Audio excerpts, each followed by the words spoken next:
Bueno, Juli, ¿por dónde vamos en materia económica? Bueno, hablemos un poco de algo que habíamos adelantado el martes en relación a jubilaciones y hagamos también un comentario sobre el tema bonos, que de hecho también quedó en el tintero el día martes.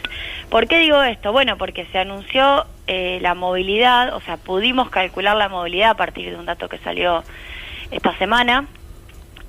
Recuerdo, digo, para quienes no saben, que la movilidad jubilatoria, a partir de la modificación que hizo este gobierno a la ley que aprobó el macrismo allá por 2017, incluye o supone un 50% de salarios y un 50% de recaudación.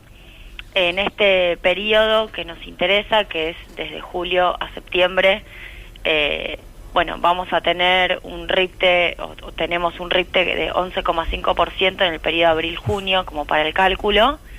Un RIPTE quiere decir una evolución salarial, Sí. y una recaudación de 13,2%. Entonces eso nos termina dando una movilidad de 12,4%.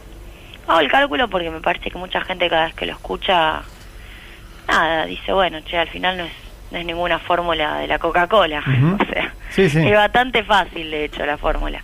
Bueno, eso significa que van a aumentar 12,4%, estoy hablando de la movilidad, para el periodo que va, ahí sí, digo, tomamos el periodo siempre anterior, abril-junio, y lo aplicamos al periodo julio-septiembre, ¿bien? Y se estima, digo, para este mismo momento, en donde aumente 12,4%, una inflación, por ejemplo, de 8,6%, ¿bien? Eso podría terminar dando efectivamente una mejora en lo que tiene que ver con el aumento previsional. Yo quiero repetir los valores que dije el martes, para recordar cómo viene siendo este año, y luego les cuento un poco la evolución de la jubilación real. El primer trimestre fue para abajo, eso lo recordamos. De hecho, estuve ahí en la radio comentándolo, enero, febrero, marzo. Sí. Veníamos con una aceleración inflacionaria importante, entre otras cosas por la suba de los commodities. Fue 12,9% de la inflación en el primer trimestre del año, y la jubilación quedó atrás en 8,1%. Claro, que se intentó paliar con 3 bonos, ¿no? 2 bonos de 1.500 pesos y un último de 5.000. Claro, ahí viene. Para el primer trimestre hubo una compensación, un paliativo, que fundamentalmente va hacia la mínima, de un bono de 3.000 pesos. En realidad se pagaron 1.500 en abril y 1.500 en mayo. Bien, si uno toma esos 3.000 pesos sobre la mínima, en torno a los 18.900, digo, sobre la mínima de aquel entonces, no sobre la mínima de hoy, termina dando aproximadamente un aumento prorrateado por mes de 5,2 en enero, pero es por única vez, ¿no? El bono es por única vez, de 5,2 en febrero y de 5,2 en marzo. Podemos hablar en materia de compensación. Siempre es una compensación o siempre es un ingreso, el bono, que llega más tarde, ¿no? Eso es así, y ese es su problema, además de que es por única vez.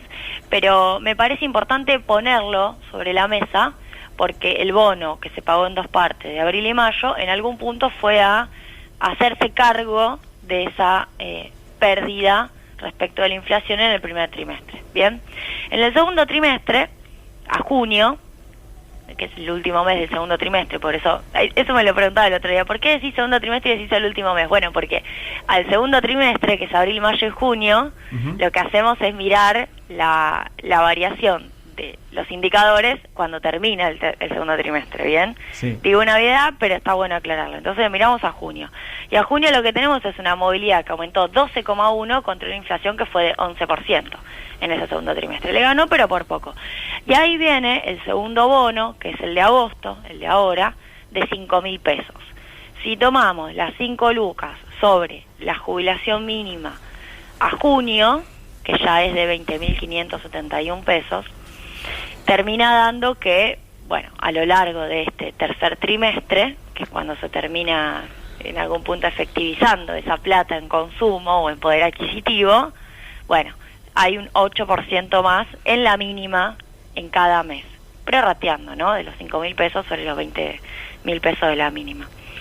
Lo mismo, digo, se está incluso sobrecompensando, considerando que además se había ganado, pero claro, la meta es ganar en términos reales, no es empatar, Claro, no es obvio. como con Macri. Esto hay que aclararlo siempre. Bueno, y ahora en este tercer trimestre, a septiembre, va a dar 12,4 contra 8,6 de inflación. Muchísimo mejor, ¿no? ¿Cómo viene la dinámica de la inflación real? Y no ocurrió, arranco por lo malo y después voy a lo bueno. No ocurrió lo que queríamos que ocurriera, que es que las jubilaciones recuperaran, no la totalidad, porque los 20 puntos, ni las jubilaciones ni los salarios privados van a recuperar los 20 puntos que perdieron con Macri. Eso, y no va a pasar, además, no hubiera pasado en un año y no va a pasar menos todavía en pandemia. Pero no ocurrió una recuperación tampoco parcial de la pérdida durante el macrismo. Lo que sí ocurrió es que no se perdió respecto de la inflación en estos 2 años, se empató. Cuando uno mira el macrismo, ve como un serrucho, ¿vieron un serrucho en diagonal inclinado? Bueno, ¿por qué digo un serrucho? Porque siempre había aumentos de inflación, la movilidad siempre existió durante el macrismo, no es que dejó de existir. Lo que pasa es que existía y siempre cada aumento posterior o cada aumento subsiguiente era inferior al anterior. Entonces era un serrucho para abajo. Ahora tenemos un serrucho pero horizontal. Entonces tenemos aumentos que se los come la inflación y volvemos a tener aumentos y se los come la inflación. Los bonos están para resolver eso. Vamos a ver al final del año, este es un partido medio incierto, hay que decirlo, qué es lo que termina pasando. Pero para mí es un mérito, más allá de todo lo que uno pueda decir sobre la necesidad de aumento de jubilaciones imperiosa que hay, sobre todo de la mínima, es un mérito que con una inflación de 36% el año pasado y pongámosle de 40 este año, no se haya perdido hasta ahora, ¿no? Hasta ahora. Una parte importante es por la nueva movilidad y los bonos haciendo su tarea. Hoy sale la inflación de julio a la tarde. Se espera posiblemente ¿Cuánto un 3, estamos? y se está diciendo un 3, lo mismo. 3 sería menos. quedar igual. Sí. Fue 3-1, ¿no? El último. Sí. No va a haber un descenso drástico. Sería importante que empiece a descender, ya lo hemos hablado muchas veces. Sí. Es muy difícil.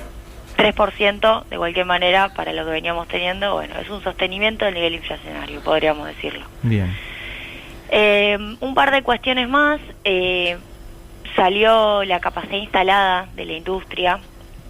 El dato que contamos siempre, pero me parece que la verdad hay que repetirlo. Estamos en el mejor nivel de los últimos 3 años en el uso de la capacidad instalada. Y así todo no es un nivel superlativo. Estamos en 64,9%. Es decir, de todas las instalaciones de la industria se usa solamente el 65% de lo que está instalado. No se puede usar el 100%, eso siempre es así, pero bueno, es un valor incluso bajo. Así todo estamos en el mejor valor de los últimos 3 años. Bien. Con industrias que le va muy bien, como metales, petróleo, papel y cartón, industria química y demás. Bien. Y el anuncio de ayer, un comentario, creo que todos, digamos, ya sabemos perfectamente que hay una potencia a esta altura que es política el concepto de monotributo, ¿no? El monotributista, sobre todo para jóvenes que nos estén escuchando, para nosotros mismos, que todos fuimos monotributistas. Yo nací, a mí me dieron la partida de nacimiento y el monotributo, juntos. Claro, exactamente. Lo tuve Sí, hasta sí. que entré al destape. Sí, yo fui una década, fui monotributista. Claro. Hay hasta una identificación que, digamos, es la categoría ante AFIP, pero es más que la categoría ante AFIP, Sí, ¿no? sí, sí. Se ha transformado en otra cosa, lamentablemente, porque esto es la crisis del empleo en relación de dependencia, es la crisis del fordismo, ¿no? Si nos ponemos a teorizar, es el mejor exponente la idea de monotributo. Bueno, se lanzaron créditos para monotributistas. Creo que hay mi primera lectura es, hay una buena interpretación de lo que significa hablarle a este sujeto social, ¿no? Sí. Que es monotributista para todo, porque es monotributista para ir al banco, es monotributista ante Para pedir un AFIP, crédito, todo, sí, es sí, monotributista en su vida porque no tiene ingresos fijos, ¿viste? Porque no tiene Sí. vacaciones. O tiene una garantizadas. relación de dependencia encubierta, que es la otra vida del monotributista. Conviven ambas cosas, hay una cuestión híbrida, ¿no? Hay relaciones de dependencia encubiertas, hay fraude laboral, está claro, y hay también un mercado de trabajo que se fue transformando, y es todo un desafío, ¿no? Porque después aparecen las ideas de lo que discutía ayer Yasky, la mochila austríaca, que ahora es la mochila argentina, que Sí. son esquemas de capitalización, que es, bueno, que el monotributo no te deje tan al desamparo, pero no te discute el desarme del sistema de seguridad social y el desarme de un capitalismo que cuanto menos creaba trabajo en relación de dependencia con derechos laborales. Peronismo. Bien. Pero digo, me pareció bien eso del anuncio. El anuncio repite el del año pasado, son 150.000 pesos, se solicita frente a FIP, y bueno, se aplican sobre la tarjeta de crédito. Lo podemos desarrollar la próxima. Dale. Pero me pareció bien que empecemos a identificar eso, porque además son sectores que, en términos de ingresos, yo diría primero que todo, no están bien, pero además creo que no lo podemos saber del todo. Es tan difícil de medir, porque hay tantas categorías distintas, y esos ingresos, por cierto, no se miden por CIPA, porque CIPA es los aportes de los empleadores. Entonces a partir de ahí lo que declaran los empleadores uno sabe, pero si no hay empleador, bueno, tenés efectivamente declarado un ingreso de este segmento poblacional. Bueno, sí, es muy difícil incluso saber cómo están, pero si la FIP lo está haciendo es porque está detectando que ahí hay un menor nivel de ingreso. Y además, una cosa importante que no suele ser común, se pueden pagar deudas anteriores.